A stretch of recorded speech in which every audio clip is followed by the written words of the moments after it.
Hello everybody. I wanted to talk about some random shit because that's something that I ain't done yet. I just was watching I just finished watching the Seahawks play in the first preliminary game, and I actually was kind of impressed because they didn't lose, which is kind of surprising. They did pretty good. At least until the last quarter, and then they kind of almost blew a 10-point lead, but then they got an interception. But if you watch the game, or if you care, you know, you know this, or you root for other teams. But it wasn't a bad game. But before that, I was watching Invader Zim, and it struck me. Why do people like that show? Well, I mean, not that it's a bad show. I like that show. But it's got kind of like a cult following that doesn't quite make sense.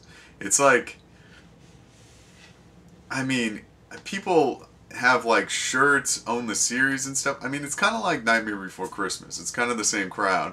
And it's like, it's not a bad show. It has kind of the chaos meets order, you know, aliens. I just did an alien video kind of thing, or UFO thing. I mean, you know, it's kind of an interesting whole premise, but it really doesn't have any character development.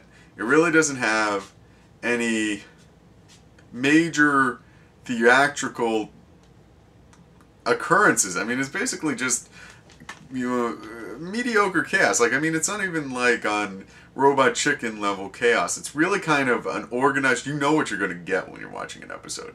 It's a lot similar to Making Fiends in that way, which I like that show too. Right, that would probably be on one of my like top 10 almost, or it'd be like 11 or 12, you know.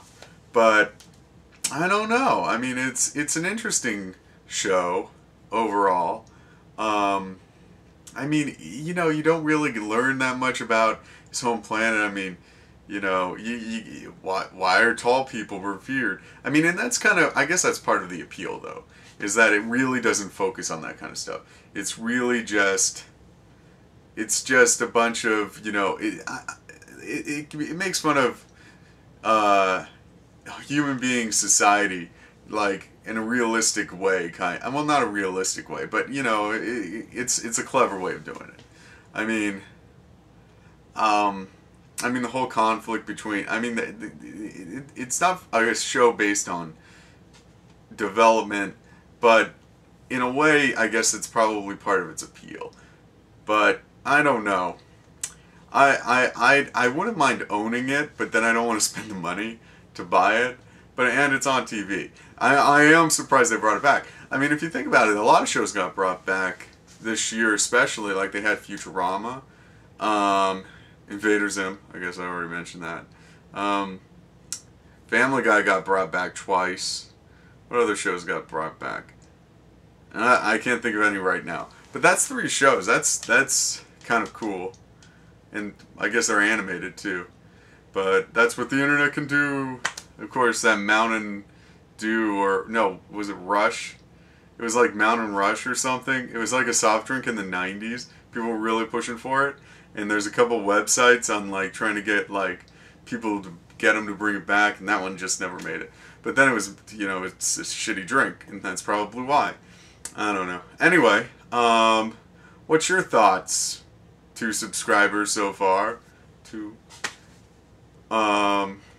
or anybody else who subscribes after I make this video, if you do, please, about why this show has such a loyal fan base, or, you know, is able to sell so much, you know, objects with the characters on it. I guess memorabilia? I mean, that's not the right word, but, you know, why is that?